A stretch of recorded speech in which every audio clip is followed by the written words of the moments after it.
Баршаңызға қайырлы күн, құрметті менің көрермендерім. Менің каналыма қош келдіңіздер. Бүгін сіздермен котлеттен өте ерекше, өте дәмді болып шығатын донер жасаудың рецептімен бөлісетін боламын. Рецептіні міндетті түрде өткізбей соңына дейін қараңыздар. Ең алдымен біз котлеттерімізді жасап бастаймыз. Алдын ала тартылған етімізге ұсақтап туралған пиязымызды саламыз. Және де бір жұмыртқамызды саламыз. Дәміне қарай қара бұрыш қосамыз. Және де мен кішкене укроп қосамын. Егер ұнатпасаңыздар, сіздер қоспай-ақ қойсаңыздар болады. Және де дәміне қарай міндетті түрде тұз қосамыз.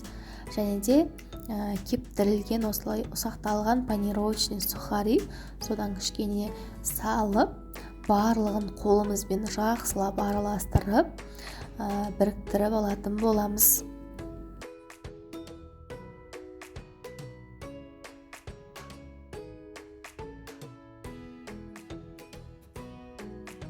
Фаршымызды жақсылап араластырып алғаннан соң міндетті түрде осылай қолымызбен алып ұрғылап жіберіңіздер. Сол кезде котлеттеріңіз шашырамай әдемі болып пісетін болады. Содан соң котлеттерімізге пішім беріп бастаймыз.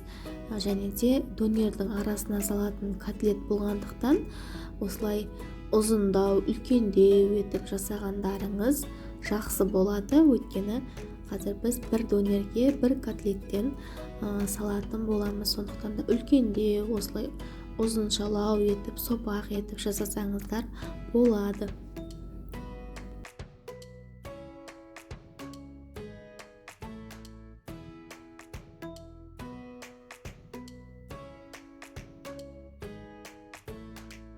Котлеттеріміздің барлығын жасап алғаннан соң табаға май құямыз.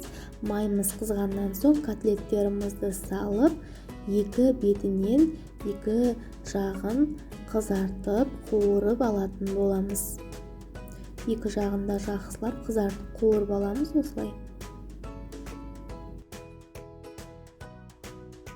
Барлық котлеттерімізді түгелдей қуырып алғаннан соң котлеттерімізді таза бір ыдысқа салып, үстінен кішкене ғана су құйып 15 минутқа бұқтырып қоямыз. Сол кезде жұмсақ, арасы толықтай піседі. Сол арада донердің арасына салатын көкөністерімізді турап дайындап аламыз.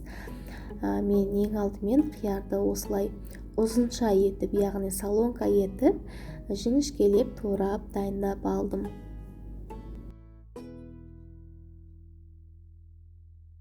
Қиярымызды турап алғаннан соң қызанақтарды да дәл солай жіңішкелеп турап алдым. Мен қызанақтарды жарты ай тәріздес етіп, жіңішке етіп, барлығын турап дайындап алдым. Содан соң бізге сиыр, ірімшік керек болатын болады. Оны үккіштің ірі жағынан өткізіп дайындап аламыз. Мінекей достар, мен барлық өнімдерімді дайындап алдым. Бізге енді кезекте осындай дайын лаваштары керек болады. Содан соң бізге мінекей барлық өнімдерді бір көрсетіп өтсем, сиыр, қызанақ, қияр және де менде арнайы осындай дайын корей салатын пайдаландым. Егер қаласаңыздар, сіздер қолдан жасасаңыздар да болады. Кетчуп, майонез және жаңағы қуырып дайындалып алған котлеттеріміз.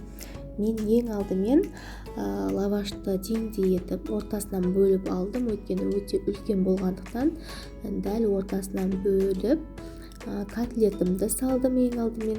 Содан соң сырымызды орналастырамыз. Оның үстіне қияр, қызанақ, жаңағы сәбізден жасалған корей салатын салып, оның үстіне кетчуп, майонезімізді әдемілеп салып, лавашымызды орайтын боламыз. Шетінен бастап дәл видеодағыдай орап аламыз.